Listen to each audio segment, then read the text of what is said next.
ሰላም ቤተሰብ እንዴት ናችሁ? ዌልካም ቱ ዚስ ቻናል። እንኳን በደህና ወደ የእውቀት ማዕደር ወደ ቻናላችን በደህና መጣችሁ። እንግዲህ ያው ፓርትስ ኦፍ ስፒቻችን የንግግር ክፍሎቻችን እንደቀጠለ ነው። ዛሬ ደግሞ አራተኛውን ክፍል እናያለን። አድጀክቲቭ ማለት የስም ገላጭ ማለት ነው። So, ይህ adjective የሚባለው it is an adjective is a word that modifies or describes a noun or pronoun by providing information about its qualities, characteristics and attributes አይደለ? ስለዚህ ስማችንን ወይም ደግሞ ናውኑን ወይም ባለቤቱን ናውን ሊሆን ይችላል ወይም ደግሞ ፕሮናውን ሊሆን ይችላል። ስለዚህ ስም ሊሆን ይችላል ወይም ደግሞ ተውላጠ ስሙ ሊሆን ይችላል። ስለዛ ነገር የበለጠ የሆነ ኢንፎርሜሽን ፕሮቫይድ በማድረግ ወይም ደግሞ ስሙን በቀላሉ ስምን አጉልቶ የሚያሳይ ወርድ ምን ይባላል? አድጀክቲቭ ወይም ደግሞ የስም ገላጭ ይባላል። ስለዚህ ስሙን ወይም ባለቤቱን የበለጠ አጉልቶ የሚያሳይልን ከሆነ ወይም ስለዛ ስም ዲስክራይብ የሚያደርግ የሚገልጽልን ከሆነ አድጀክቲቭ ይባላል። ሶ እንደተለመደው ታይፕስ ኦፍ አድጀክቲቮች አሉ። አንደኛው ዲስክሪፕቲቭ ወይም ኳሊቲ አድጀክቲቭ ይባላል። So this descriptive adjective it describes quality or state of noun. ስለዚህ የስሙን ስቴትነቱን አይደለ ምን አይነት ይሁን እንዴት ነው ምናምን የሚለው ወይም ደግሞ ኳሊቲውን ስለዚህ ኳሊቲውን የሚገልጽ ከሆነ it is descriptive adjective beautiful, tall, intelligent, blue, colorful አይደለ ደማቅ ብሉ ሰማያዊ intelligent ጎበዝ ረጅም beautiful ቆንጆ አይደለ ስለዚህ ስለዛ ነገር ለምሳሌ she is a beautiful girl ብል አይደል እሷ በጣም ቆንጆ ሴት ናት ካልኩኝ ቆንጆ የሚለው ነገር ምንድነው ስለሷ የበለጠ ዲስክራይብ እያደረገ እየገለጸልኝ ነው አይደለ ሰው እንደዚህ አይነት ቃላቶች ስለ ስሙ ስለ ናውኑ ሞዲፋይ የሚያደርጉ የሚገልጹ ኮን ዲስክሪፕቲቭ ይባላል the colorful painting brightness ዘሩ ማለት ደማቅ የሆነ ቀለሙ ምነው ክፍሉን አድምቆታል ወይም ደግሞ ብራይት ብርሃናማ አድርጎታል አይደለ ስለዚህ ፔይንቲንጉ ምን አይነት ፔይንቲንግ ነው ከለርፉል የሆነ ፔይንቲንግ ነው ማለት ነው ሁለተኛው it is quantitative adjective ነው This quantitative adjective is indicate quantity or amount of noun. ስለዚህ quantity ሲባል ምንድነው? It is expressed in number ነው አይደለ? quantity ስንል ስለዚህ ምን ያህል መጠን ነው? ያው ለምሳሌ ያ ስሙ ምን ያህል መጠን ነው? አሁኑ ምን ያህል መጠን ነው የሚለው የሚገልጽልን ከሆነ quantitative adjective ይባላል።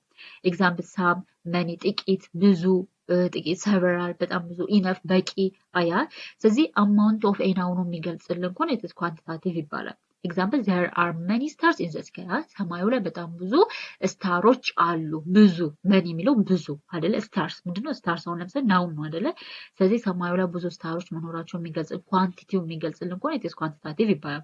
ሶስተኛው demonstrative adjective ነው። This demonstrative adjective ደግሞ it is point out specific ነው። ስለዚህ ስፔሲፊክ የሆነ ናውን ለይቶ አውጥቶ ፖይንት የሚያደርግልን ፖይንት አውት ለይቶ የሚያወጣልን ከሆነ ዲሞንስትራቲቭ አድጀክቲቭ ይባላል ለይቶ የሚያወጣልን ከሆነ ዞስ የመሳሰሉ ለምሳሌ this book is my favorite ይሄ መጽሐፍ የኔ ተወዳጅ የሆነ መጽሐፌ ነው ካልኩኝ ካሉት መጽሐፎች ውስጥ ሁሉ ምን አድርገው ፖይንት አውት አድርጌ አውጥቼዋለሁ ማለት ነው አራተኛው it is possessive pro adjective ነው possessive adjective አይደለ this show ownership or possession አይደለ ባለቤትነትን የሚገልጽ ከሆነ ያ ነገር የኔ መሆኑ ወይም ደግሞ ያ ነገር የሷ መሆኑ የሚገልጽ ከሆነ it is possessive adjective ይባላል example my yours his her የመሳሰሉት is that your jacket on the chair ጠረጴዛው ላይ ያለው ጃኬት ያንተ ነው አይደለ ስለዚህ የሱ መሆኑን እየጠየቀች ነው አይደለ ስለዚህ ያንን ባለቤቱን ፖይንት አውት አድርገ የምናወጣው ከሆነ it is possessive adjective ይባላል አራተኛው interrogative adjective ነው these interrogative adjectives are used to ask questions about noun አይደለ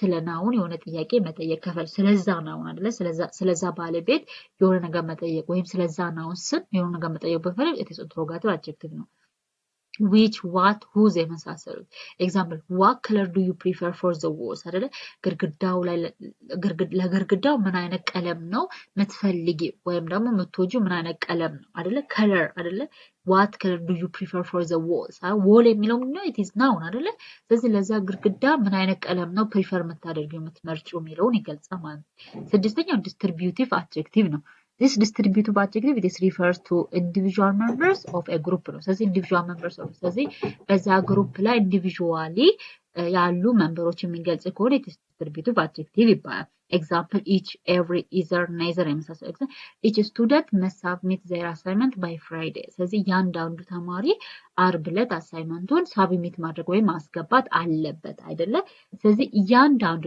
ከግሩፕ ውስጥ ካሉት ኢንዲቪጁዋሎች እነዛን ሰሌክት አድርገን ወይም እያንዳንዱን ሪፈር የምናደርግ ከሆነ it is distributive adjective ይባላል ስለዚህ እያንዳንዱ ተማሪ ዓርብ ዕለት አሳይመንቱን ማስገባት አለበት ማለት ነው አንደኛው ኮምፓራቲቭ አድጀክቲቭ ናቸው። ዚስ ኮምፓራቲቭ አድጀክቲቭ ዩዝድ ቱ ኮምፔር ቱ ናውንስ ኤንድ ስለዚህ ሁለት ስሞችን ለማወዳደር የምንጠቀምበት የስም ገላጭ አይነት ኮምፓራቲቭ አድጀክቲቭ ይባላል።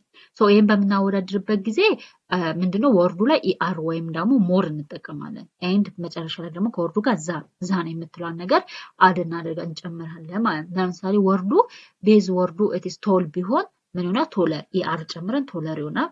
ስማርት ከሆነ ስማርተር ኢአር ጨምረን። አንዳንድ ወርዶች ደግሞ ኢአር የማይቀበሉ ቨርቦች አሉ። ስለዚህ ኢአር የማይቀበሉ ቨርቦች ሲኖር ደግሞ ሞር የምትለዋን ወርድ እንጠቀማለን ማለት ነው። ማይ ሲስተር ኢዝ ቶለር ዛን ሚ አይደለ? የኔ እህት ከኔ ትበልጣለች ወይም ደግሞ ከኔ ትረዝማለች አይደለ? ሁለት ናውኖች ወይም ደግሞ ሁለት ባለቤቶችን እያወዳደርኩ አይደለ? እዚህ ቶል ነበር ኢአር ጨመርን ከዛ ዛን። ስለዚህ ኮምፓራቲቭ ወርድ ላይ ኮምፓራቲቭ አድጀክቲቭ ላይ ምንጊዜ የማትረሳው ቃል ማለት ዛን መኖር አለባት። ምክንያቱም ከምትለዋ ስለምትገልጽ ማለት ነው። ስለዚህ ማይ የኔ እህት ከኔ ትረዝማለች አይደለ? ስለዚህ ቶለር ይሆናል ማለት ነው። ስምንተኛውና የመጨረሻው ሱፐርላቲቭ አድጀክቲቭ ነው። this superlative adjective is used to compare two or more nouns። ይሄኛው ኮምፓራቲቭ ሁለት ናውኖችን ኮምፔር ለማድረግ ነው። ሱፐርላቲቭ አድጀክቲቭ ደግሞ ሁለትና ከዛ በላይ የሆኑ ናውኖችን የምናወዳድር ከሆነ ሱፐርላቲቭ አድጀክቲቭ ይባላል። ሱፐርላቲቭ አድጀክቲቭ ላይ ደግሞ የቃሉ መጨረሻ ላይ ኢኤስቲ ነው ወይም የቨርቡ መጨረሻ ላይ ምንድነው የሚጨምረው? ኢኤስቲ። ስለዚህ ናውኑ አላቶ ረጅም አይደለ? ስም ነው አይደለ? ስለዚህ የስሙ መጨረሻ ላይ ኢኤስቲ ነው የምንጨምረው። እዛኛው ላይ ኢአር ነው የምንጨምረው። እዚህ ላይ ደግሞ ኢኤስቲ ወይም ደግሞ አንዳንድ ቃላቶች ደግሞ ኢኤስቲ የማይወስዱ ከሆነ ሞስት ብለዋል እንጨምራለን ማለት ነው። ለምሳሌ ቶል ከሆነ ቶለስት አይደለ? ኢኤስቲ። ስማርት ከሆነ ስማርተስት አይደለ? ቢዩቲፉል ከሆነ ሞስት ቢዩቲፉል ሞስት ይሆናል ማለት ነው። ሞር ሞስት ይሆናል ማለት ነው። ለምሳሌ ማውንቴን ኤቨረስት ኢዝ ዘ ቶለስት ማውንቴን ኢን ዘ ወርልድ አይደለ?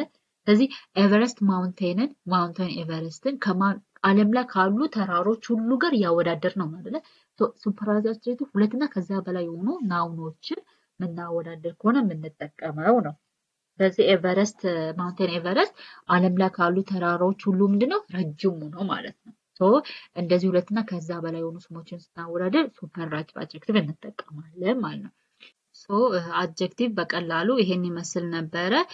እዚህ ጋር 7 ጥያቄዎች አሉ። ስለዚህ አንደርላይን አድጀክቲቭ ወርድ አድጀክቲቭ የሆኑ ወርዱን አንደርላይን የምታደርጉ ለምሳሌ አንደኛ it is a colorful flowers bloomed beautifully in the garden አይደለ? ስለዚህ ጋርደን ወይም ደግሞ በጣም ከለርፉል የሆኑ ደማቆች አበባዎች ቆንጆ ሆነው ጋርደኑ ላይ ብለምድ ሆነዋል አይደለ? ውብ ሆኖ ይታያሉ። ስለዚህ ስለ አበባው የበለጠ ሞዲፋይ አድርጎ ወይም ስለ ናውኑ እዚህ ውስጥ አበባው ነው ፍላወርስ የሚለው ነው አይደለ?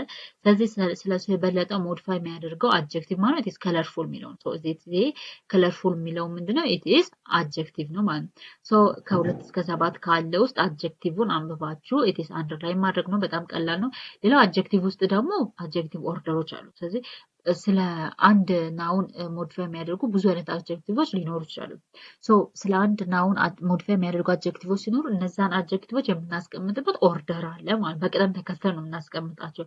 ለምሳሌ እዚህ ጋር መጀመሪያ ኳንቲቲ ወይም ናምበር ይቀድማል። ከዛ ኦፒኒየን፣ ከዛ ሳይዝ፣ ከዛ ኤጅ፣ ከዛ ሼፕ፣ ከዛ ከለር፣ ከዛ ኦሪጂን ወይም ናሽናሊቲ፣ ከዛ ማቴሪያል ወይም ከዛ ፐርፐዙ ነው ማለት። ለምሳሌ እዚህ ጋር 3 ላቭሊ ስሞል ኦልድ ራውንድ ሬድ ጣሊያን ግላስ ኦርናመንታል ቬስስ አይደለ? መጀመሪያ ኳንቲቲ 3 ከዛ ላቭሊ አይደለ? ኦፒኒየኑ ከዛ ሳይዝ ስሞል ነው፣ ከዛ ኤጁ ኦልድ ነው፣ ሼፑ ራውንድ ነው፣ ከለሩ ሬድ ነው፣ ናሽናሊቲው ጣሊያን ነው፣ ፐርፐዙ ደግሞ ወይም ማቴሪያሉ ምንድነው? ግላስ ነው። ፐርፐዙ ደግሞ ምንድነው? ኦርናመንታል ቬስስ ናቸው ማለት። ስለዚህ ብዙ ጊዜ ይሄ ሁሉ ስለ ኦርናመንታል ቬስስ አይደል? ይሄ ቬዝ የአበባ ማስቀመጫ አይደለ? ስለዚህ ነው የአበባ ማስቀመጫ። ስለዚህ ስለ አበባ ማስቀመጫ 3 መሆናቸው፣ ላቭሊ መሆናቸው፣ ስሞል መሆናቸው፣ ኦልድ ራውንድ መሆናቸው። ስለዚህ ይሄ ሁሉ ስለዚህ ስለ አንድ ናውን አይደለ? ስለ አንድ ናውን የሚገልጹ አድጀክቲቮች ናቸው ማለት ነው። እንደዚህ ሲሆን በቅደም ተከተል አድጀክቲቭ ወርዶችን ማስቀመጥ እንዳለብን መርሳት የለብንም። this is all about today's lesson። እናንተም በራሳችሁ አንዳንድ ጥያቄ ስሩ፣ አንብቡት። በጣም ቀላል ነው። የስም ገላጭ በቀላል ቋንቋ እንግዲህ ይህን ይመስላል። 8 አይነት የስም ገላጮች አሉ። ብዙ ጊዜ እንግሊዝኛ ላይ የሚታዩት የስም ገላጮች ኮምፓራቲቭ እና አድጀክቲቮች ናቸው አይደለ? ያው እስከዛሬ እየተማርን በመጣ ነው ውስጥ ያው ዲስክሪፕቲቭም አለ ኳንቲቲም አለ። So this is all about today's lesson ነው። እነዚህን ጥያቄዎች ደግሞ አድጀክቲቭን አንብባችሁ አንደርላይን አድርጉ። የከበዳችሁ ጥያቄ ካለ ኮሜንት ላይ ጠይቁኝ። ቤቱን ደግሞ ሰብስክራይብ አድርጉ። በቀጣይ ስለ አድቨርብ እናያለን ማለት ነው። አድቨርብ ማለት ተውሳከ ግስ ማለት ነው አይደለ? ተውሳከ ግስ ማለት ነው። So this is all about today's lesson። ቤቱን ሰብስክራይብ አድርጉ። ወዳችኋለሁ። መልካም ቀን። ባይ